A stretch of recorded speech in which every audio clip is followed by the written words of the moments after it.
Good morning, everybody, and welcome back to the Celtic Way morning briefing for Wednesday, the 1st of November. It's November already, Tony. How mental is that?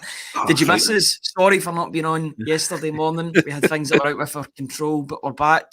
We're back to bring you all the latest Celtic news. I feel like that's a ta-da moment. We're back with the Celtic Way morning briefing for the 1st of November. My name is Ryan McGinlay. As always, I'm delighted to be joined by Anthony Haggerty, Haggerty10 on the X handle. Tony, it's match day. How are you feeling? I'm always up for match day. It's great. Bring it on. Can't wait. Terrible conditions, but who cares? Celtic get back to winning ways tonight, hopefully, as the strapline says, with a performance. Just want to see them put on a show, Ryan. Let's put it that way. Yeah, absolutely. Back to winning ways would be the best way about things, especially since I've drawn the past two games. I know the Atletico Madrid result felt like a win in some ways, but it was still a draw. Then you had the draw at Easter Road. Hibs drew at Easter Road last night, so they're used to drawing now as well. But yeah, we'll get on to talking about Celtic matters in a minute or two.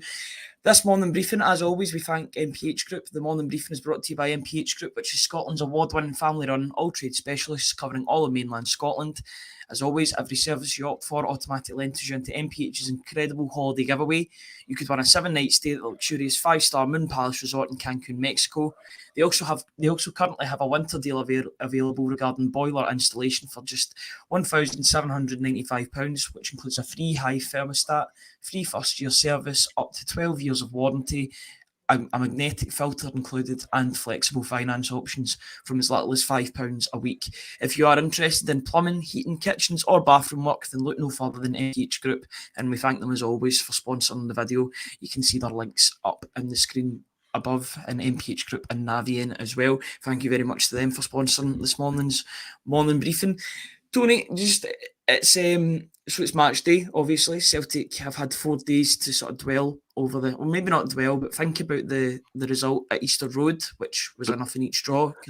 Could have been yeah, absolutely. You're hoping that it's brewing in that they're annoyed by this result and they'll come out fighting basically at Celtic Park. Yeah. You were talking about it not being the best conditions. Maybe it's not the best conditions for spectators, but I think it's absolutely perfect conditions for footballers to play in. That wet grass, slide tackles. That's what it's all about, isn't it, surely? Oh, of course. Someone once asked me why I wanted to write about football. I think I said to him it was all about headers and volleys and goals and stuff. And in the past decade, I think I've spoke about everything other than headers and volleys and spectacular goals. I've spoken about many other things, but I mean that's why you love football, for the incidents, for what happens in a game, and because you support Celtic, you hope that there's a kind of inevitability about it that Celtic win. But I love nights like this. Nights like this are brilliant. Under the lights. As you say, conditions no great. Who cares? Go out there and strut your stuff. Go and shows. Go and produce some headers and goals and volleys, Ryan. That's what I want. That kind of thing. That's what you want to be writing about in instant analysis tonight, don't you? Yeah, exactly. Yeah, you know what I mean. All that kind of stuff, and I just think Celtic Park under the lights midweek. I think there will be a reaction to Sunday because I asked Greg Taylor, are they all perfectionists themselves? And every time you say Celtic draw, they spill points, so it's crisis stuff and all that. It's far from crisis stuff. 8 wins and 2 draws, but I think that there's a burning ambition within those guys that those 2 draws could easily have been wins, and they know that. So that's the standard, that's the bar, that's what they strive for. That perfection, that pursuit of perfection. They might never ever reach it, but as long as you're constantly striving for it, you're striving to be better, you're striving to progress naturally, and those players kind of know. I think they know they fell below that standard against Hibs on Saturday. The only other time domestically they fell below that standard, probably St Johnstone missed a few chances, and Kilmarnock. So I think every time that that's happened to Celtic, there's been a reaction. I expect the same tonight, but St Mirren will be no pushover. But I don't dwell too much on the opposition. I think it's all about what Celtic do tonight, Ryan. We'll see that before, don't we? And the onus is on them. They're at home, and usually at home, Celtic are, they're pretty sound, aren't they? Yeah, absolutely. And sorry to anybody that's having any connection issues or watching with a bit of a lag in it. I can see in the top left hand corner there seems to be the Wi-Fi connections going up and down. That's just due to the weather just now. It's nothing that can be helped, unfortunately. So we're trying to bring you the best show that we can, given the circumstances. It is raining, and when it is raining, it does affect the Wi-Fi connection. But yeah, I just think that this game is coming at the right time for Celtic. I was thinking about it a couple of days ago, and I was thinking, it's quite a big it's quite a big turnaround from Saturday to Wednesday. But then when you think about it, they've had 4 days to dwell and brood on the result. They'll have 4 days to recover. You're hoping that the players that were maybe tired at the weekend, in the shape of Palma, Matt O'Reilly, they'll all be rejuvenated coming into this game. It's their first game at home in a wee while, especially in the league. I say first game at home. I know they played against Atletico Madrid. First domestic game at home in a wee while. They'll be looking to put on a show for the Celtic fans coming to the game. And, it's going to be a cold night, so they'll want to heat them up in the best way possible, which is by getting them off their seats and applauding their good style of play. So fingers crossed that is the case. We're just... we're going to put out our predicted 11 after this video. We'll endeavour to put this out as quickly as possible from when we finish this morning briefing. It's going to be a shorter one because we're going to be on live for the pre-match and the post-match as well. But just before we write about the pre-match or the predicted lineups, Tony, do you think there's going to be any massive changes to the team from Saturday, or do you think it'll be a lot of the same with maybe 1 or 2 changes? I think he might want to freshen it up slightly, but that's the quandary and dilemma in my head that you can hear the brain ticking just now, can't you? To see actually where he's going to do that. Because obviously there's that midfield berth, isn't there? He mentioned Odin Thiago home the other day, gave an honourable mention, but Paulo Bernardo was put up for the press conference. So again, we were speaking about that. What do you read into that? Who's going to fill that berth? Or will he just, having not mentioned Tomoki Iwata, bring Tomoki Iwata in? So there's a decision there, isn't there? Up front, do you stick with Palma? He likes James Forrest, doesn't he? Mm-hmm. He was giving him big licks the other day as well about his speed. So is this the kind of game where he'd maybe bring in Forrest on the wing as well? So there's all sorts of wee side issues here that in terms of team selection that he could throw in just to freshen it up. So I think a draw jolts you out your lethargy, doesn't it? Jolts you and gives your senses a wee jolt, and you turn around and you say, right, not good enough. Performance on Saturday was not good enough to merit a win. You regroup and you say, we set standards here, there's a bar, you fell below that. That can't afford to happen too many times this season. It does happen. That's football. They're still unbeaten. 8 wins, 2 draws. So you can't be too hard on them. And they've been to, a lot of away grounds and came away with the points. So I don't think you can, get any kind of stick and beat the Celtic players around the head with it just yet, because I don't think they merit any criticism. They've had a couple of performances which you can, look at and say probably should have won. Could have, would have, should have, they didn't. So it is what it is. They're still 5 points clear, and they are now entering into a run of games where they're at home. I think one of the commenters says 6 out of the next 9 are at home, possibly. So you're hoping to take maximum points from this next wee glut and run of games because you are at home, the ones at home certainly, and consolidate that lead at the top of the table, if not add to it, Ryan. In the process, that's assuming that your rivals at the other end of the city can continue to win football matches as well. So there's no guarantee with both of them. No guarantee that Celtic will win their games. No guarantee Rangers will win all their games. But I think with this next run of games and Celtic being at home, you're quite confident that, as you say, they can turn up, put on a show, and just get certainly start it off tonight by getting back to winning ways and gaining some more momentum. Just when you thought they were gaining momentum, it gets halted by the result at Easter Road. It's a bit of a disappointment, but there's not been too many of them this season, has there? Certainly domestically. And Celtic know what they're capable of, what they can produce. Produced it against Kilmarnock, produced it at Tynecastle, produced it at Atletico Madrid, produced it at Ibrox against Rangers. So they know the standards that they've set for themselves this season and the bars that are there. So the players know themselves. Nobody ever has to tell the players that they've been disappointing or they've let themselves down by not getting a result. They speak for themselves. And I just think that they have a manager there who is quite cool, calm and collected about it all. And it's never, I like the fact on Saturday when he was asked about the bench, he said, this is not the time to talk about the bench and point the fingers.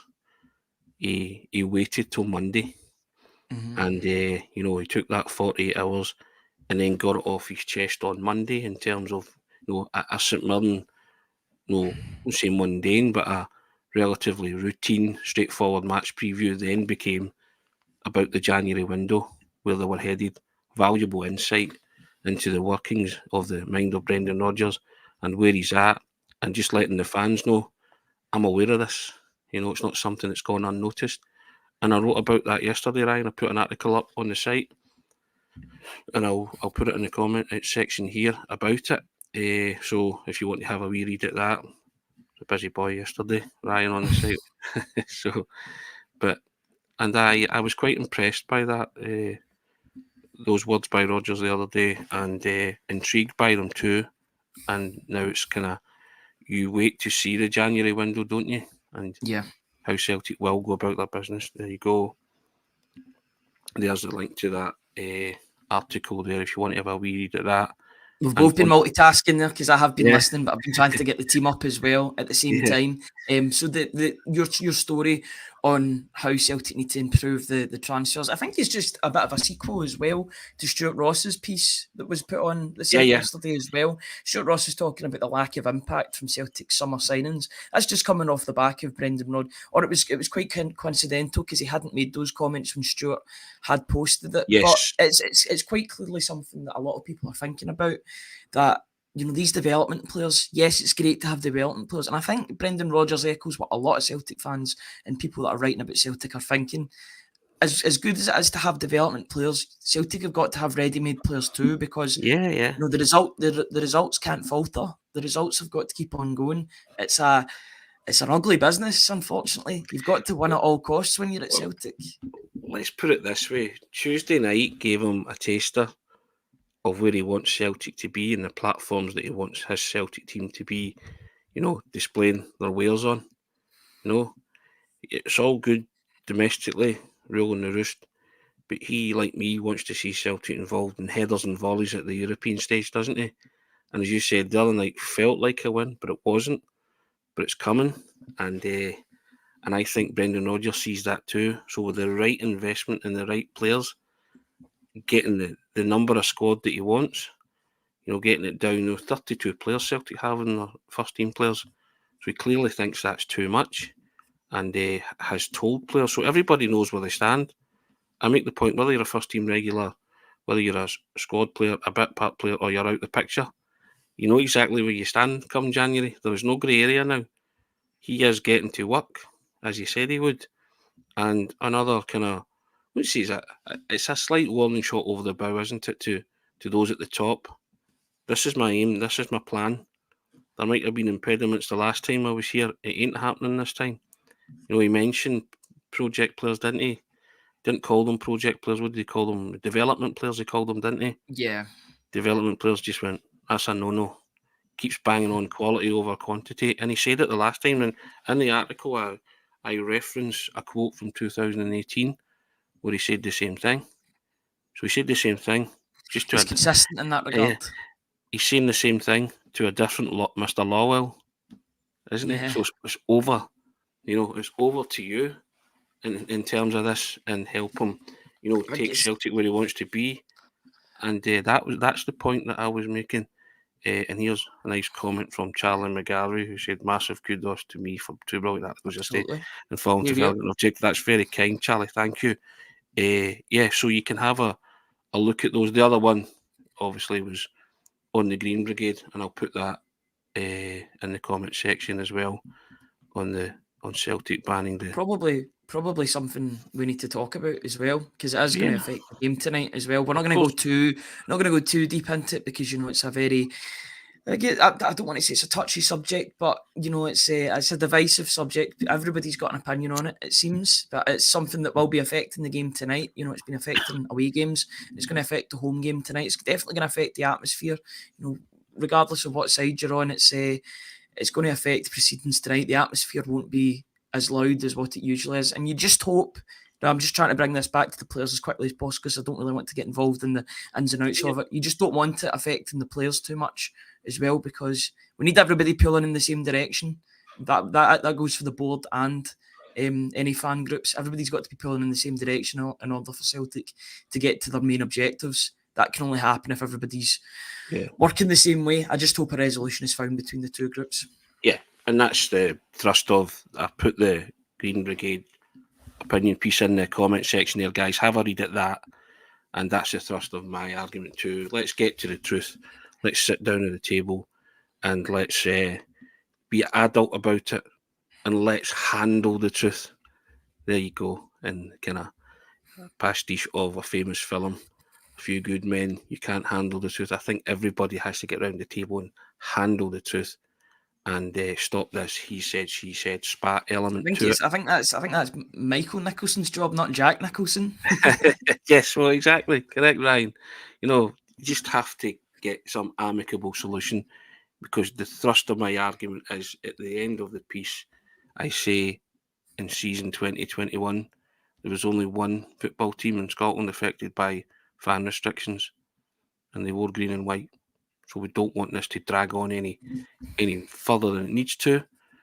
Like you, don't want to get into the ins and outs of it because it's a very divisive subject, and the atmosphere will be affected tonight. But the sooner we can have an amicable resolution to this, the better for everybody. And so yeah, we hope that all parties can get around the table, because they're scheduled for talks soon, I believe. And I hope that the ban is temporary and we get back to talking about what I said at the start of the programme, Ryan. Headers and volleys and goals. That's and it, absolutely. performances. Don't want any side shows. We want everybody working from the same book, the same exercise book. Don't need a circus, because it could conceivably affect the team. We'll see how it affects the team tonight. Don't wish that. Don't want that. Don't need that. So let's all just hope in the interim that these discussions take place and they're positive and there's open and honest discourse and dialogue, and everything can get back to some kind of normality at Celtic Park. And absolutely. And my normality at Celtic Park is watching the football team, supporting the football team at all costs, supporting the manager at all costs, and I just hope that there's no adverse effect on anything starting from tonight. Just want Celtic to be what they've been for 8 of those 10 domestic games so far, pretty clinical and professional, and go there and get 3 points. Absolutely. Shall we get back to talking about the football and the team lineup? That's a good idea. You know what it's like. You don't want to get too deep into it, or things can. You don't want to have too much of an opinion, but we know that it's happening, and it would be wrong to not talk about what's happening as well, because it has got something to do with Celtic. If you don't talk about it, then you're basically saying it doesn't exist when it does. You know it exists, but we don't want to talk about it too much. We want to talk about the football on this podcast. With that being said, I've brought up the team from the game against Hibs because I think it will be quite similar to proceedings tonight. Just looking at that team, Tony, is there any changes you would make to that team personally? Does Bernardo get his second start in as many games? Does the defence stay as it is? So maybe a positional change in the wing? Is there a personnel change in the wing rather? Do you start with a different striker? I'd probably know your answer to that. But what changes, if any, would you make from that? I am never starting with a different striker. There you go. I'll say that. Okay. I'll get that out in the open. My big dilemma is Bernardo, Iwata, or Odin Thiago home. That's where I'm struggling, and possibly Forrest to come in for Maeda. I would certainly persevere with Palmer. I think Palmer just needs to be taken aside and told he has to be more of a team player. I mentioned the point, I thought he was a bit selfish on Saturday. Mm-hmm. He got too wound up and played for himself a wee bit. The hands came out. And the hands came in. When you start wringing the hands and the kind of When metaphorical the hands are out instead of the Beat- feet, that's when there's a problem. beating of the turf and all that. So I would just have a wee quiet word in his lug and say, Lewis, there was a chance he could have slipped in. Kyogo, be aware, be spatially aware, even if it's not happening for you. Always be aware of opportunities and things that are happening around you and on the pitch. Just because, even if you don't have a great game, but you grab the assist that leads to the winning goal, people remember that. It's a valid contribution. So don't be wringing your hands in the air and getting frustrated, because it also gives opposition confidence that this guy's not on it. He's off it. And I would grow in stature from seeing Lewis Palmer doing that if I'm a Hibs player, which they clearly did. And, just hounded him off his game, didn't they? So these kind of things. So, but I would persevere with Palmer because I like Palmer. I've got a feeling he might bring in Forrest for Maida. I don't know why, just something inside me, just kind of. And if there's one person that I would be okay with going to the bench, just due to the squad selections that Celtic currently have up front, I wouldn't mind Maeda being up front if he's Kyogo's replacement after 60, 70 minutes, because it's clear that Brendan Rodgers likes playing him through the middle. That's what happened. Remember yes, that scary form at the start of pre-season when he seemed to be scoring in every single game. yes. Yeah, you would want that to somehow continue. And as much as I do like him on the wing in that sort of sacrificial role, if Brendan Rodgers sees him as a striker through the middle, then that's where he's got to be positioned. There's plenty of wingers. I wouldn't be against Forrest playing, because I think he showed enough when he came on against Hibs that he can make an impact. But I also think that's getting lost in the vortex of Maida's skill set. He's not a defender. He's not a sacrificial lamb for every game. No, I know. The wing, we want him to be creative. We want him to be actually getting into position to score goals. People forget that. I think that's sometimes people letting him away with some of his shortcomings. The Duracell Bunny performance every week. Yeah, he's got boundless energy and he does a wonderful defensive shift. But look at his position in the team. He's a forward. You're a forward-thinking player. So that's what frustrates the life out of you with Maida, because he can get into his position and he can score goals. Did it at Tynecastle. So you want more of that from him. You want more of the productive side of him, because he can certainly negate players and stop other players from playing. He does that every other week. But I think it's the other side to Maida's game that you want, and I think that's why Celtic supporters probably wouldn't have a problem if Forrest was to come in and replace him. And as you say, if he were to come on for like 20 minutes or 25 minutes and be a striker, where he can do a bit of damage with his speed and just be even more direct through the middle. So, but I get frustrated with Maida because there's a footballer in there, but sometimes I don't think he makes the most of the opportunities and the ball that comes his way in the wide positions. His crossing's erratic, isn't it? It can be. And, but he takes up some wonderful positions. He's got speed to burn. And I just think that a cooler head in those situations is required for Maida. And, so I know exactly what he brings to the team in terms of that defensive shift and that sacrificial performance that he gives. He's excellent at that. I think that's actually kind of taken as a given now, isn't it? Yeah. That's a prerequisite for Maida. But I just like to see him more, to be more involved in the areas where he can hurt teams. That's all. I don't, as I said before, I just said there, there's a gifted footballer in there somewhere, isn't it? You have to drag it out of him at times, I believe. If he had that consistency, I think he'd already be down in the Premier League, to be honest with you, because he's a I would say he's an elite level athlete, but some of these shortcomings wouldn't be accommodated in maybe a better league. I think he gets away with it sometimes. Unfortunately, but he brings so many positives. His pros outweigh the cons. Yes, I would agree with that. But I think his cons would be highlighted more in like the Bundesliga or the Premier League. If he was in these positions or he was in these leagues, then I think he would struggle to adapt.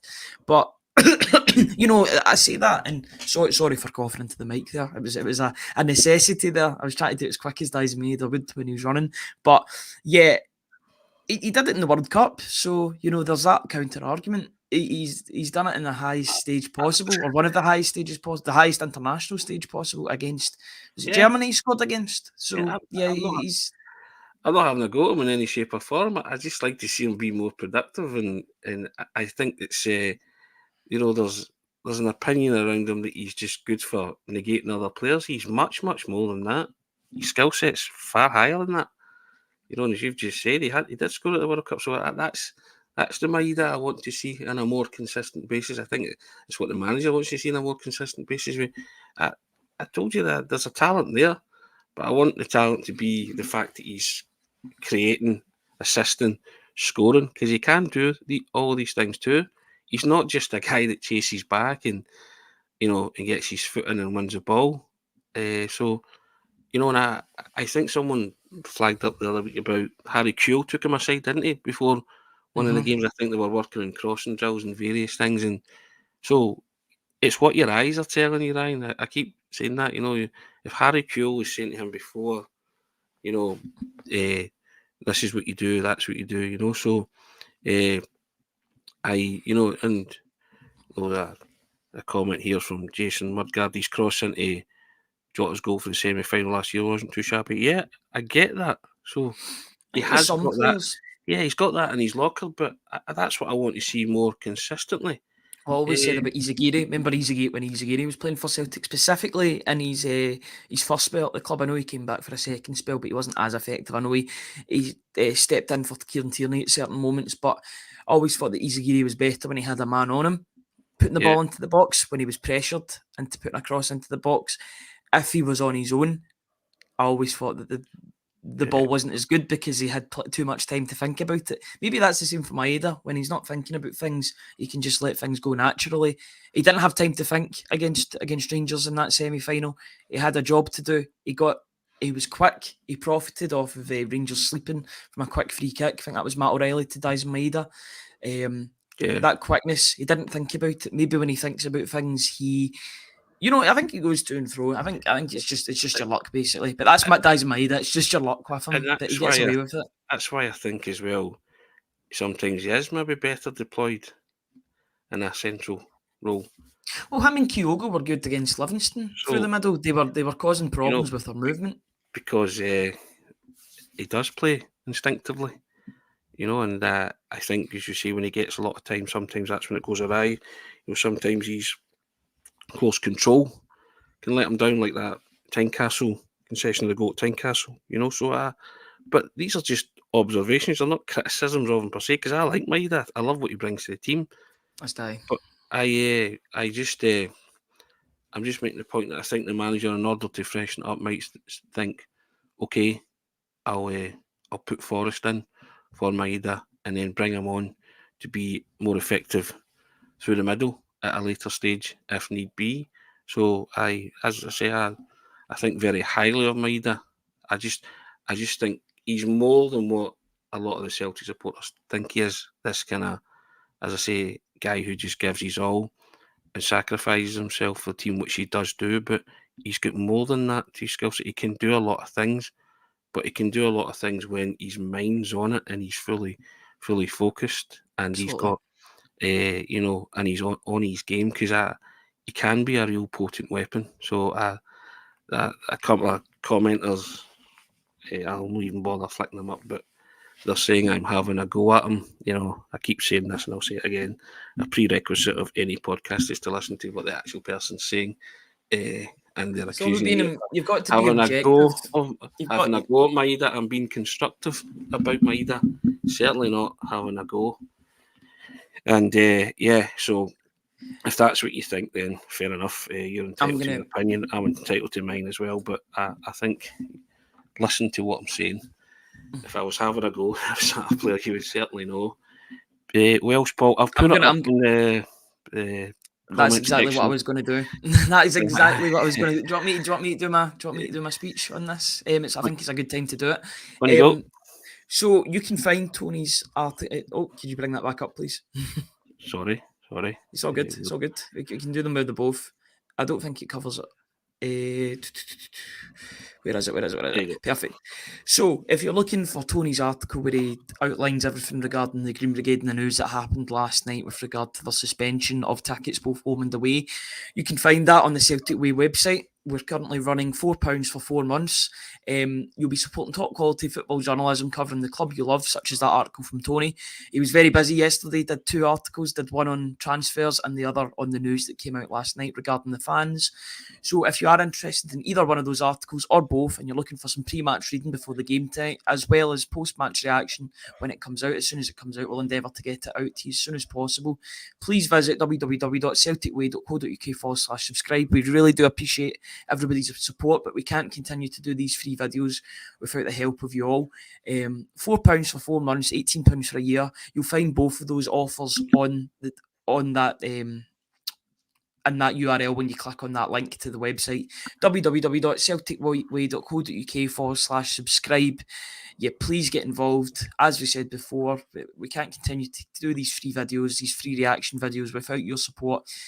It's basically you scratch your bag and we'll scratch yours. If you can get us to doing the Celtic Way or subscribing to the Celtic Way website, we'll continue to do these free videos and bring you some of the best content both on the website and on YouTube that the internet can provide. So please get involved. www.celticway.co.uk/subscribe. And yeah, please help us out. Tony, sorry, what were you saying? I can't remember what I was saying, but hey, we'll be busy today. We'll be on. This is the first of 3 briefings that we'll have today because we'll be doing the pre-match and post-match. We strap ourselves in for match days, don't we? Especially midweek matches, Ryan. It gets a bit hectic, doesn't it? So, but yeah, we endeavour to do we'll endeavour to do the predicted lineups and get that up on the site as soon as we can. Trying to do that before 12. Yeah, if you have a wee look out before 12, it should be on the socials, both on Facebook and on Twitter or X, whatever you want to call it, and it should be on the Celtic Way website as well. Later on today, we'll be putting out a piece from Alan Morrison regarding the wingers currently at the club and their effectiveness, and just talking about them in statistical and more detail. So please look out for that. That should be coming out in the afternoon. Then tonight, Sure, Dyson will get a mention in that, won't he, Ryan? Yeah, absolutely. Yeah, I know that Alan Morrison's quite a big fan of Dyson Maeda and especially his defensive output. But we need to remember that he's a winger as well, and his attacking output needs to be evaluated too. This is the thing I think, and something that I think needs to be underlined when you and I, when we not criticise a player, when we are maybe negative towards a player, that's not due to like a personal vendetta against a player. It's due to the fact that they're not playing to the levels that's got them there to the club in the first place. You've got to be constructive in your criticism of a player.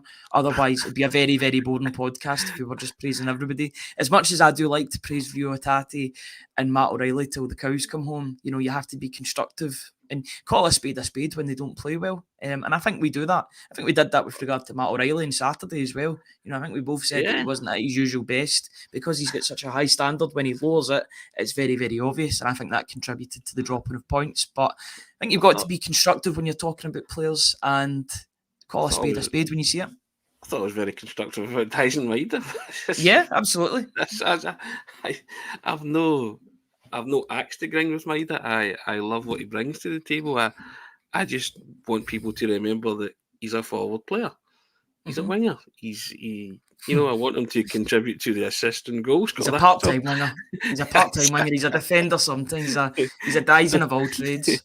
Yeah, and as I say, I think if I'm his manager, he's a player that would frustrate the life out of me, because Rodgers loves him. I know, but he's got skills to pay the bills. He's got so much in his locker, and I just want that complete performance from Maeda defensively and offensively, and because when he gets it bang on, he's impossible to play against. He's just a menace. He's a constant pest, but he can be. And I like that, but I just think some games are catered for others, and I just think that Rodgers has been bigging up for us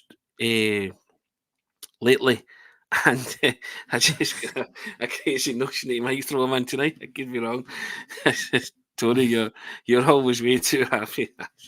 I try, I try to be happy. If What that's what if that's a crime, then I want to be charged with that.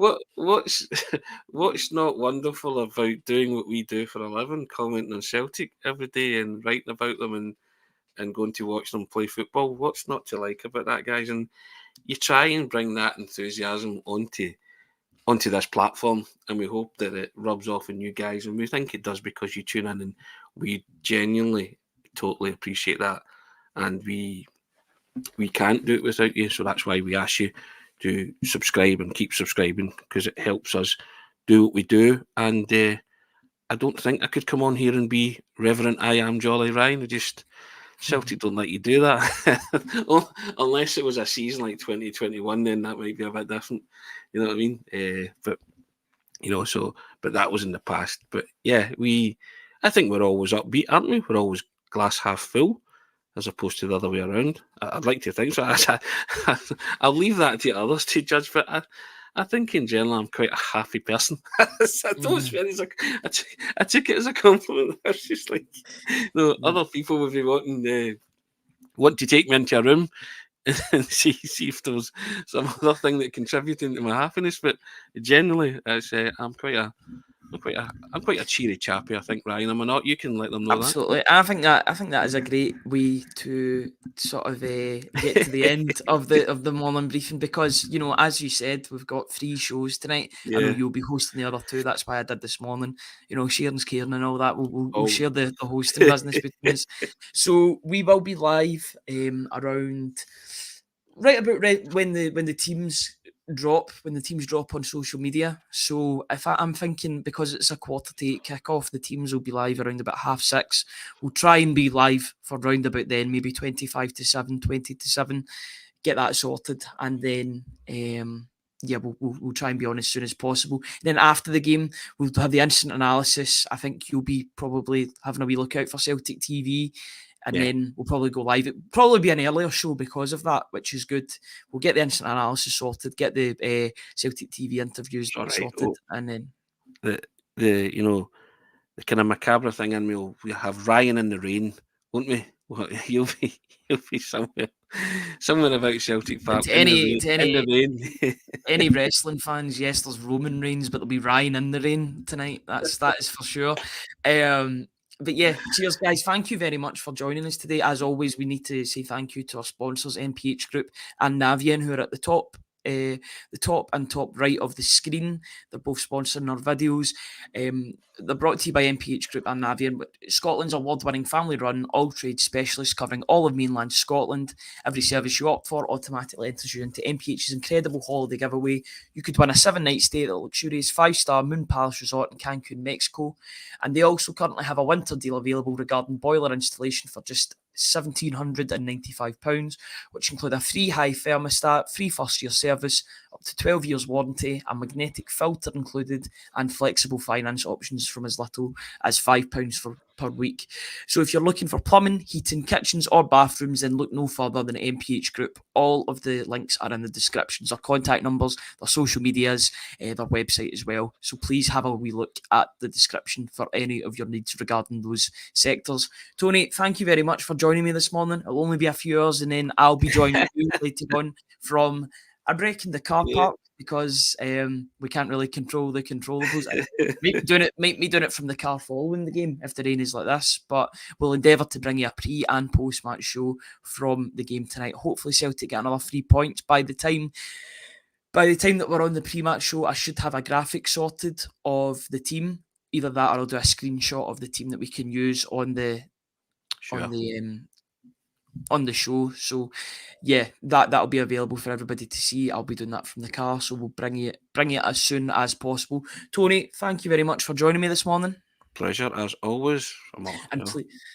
Please keep an eye out on the website regarding both the predicted 11s lineup and Alan Morrison's piece that are coming out both later this morning and this afternoon. So until then, until later on, thank you very much for joining us on the Celtic Way. Please check out our sponsor at MPH Group. Please subscribe to the website www.celticway.co.uk/subscribe. £4 for 4 months, and we will see you all in a few hours. Cheers, guys.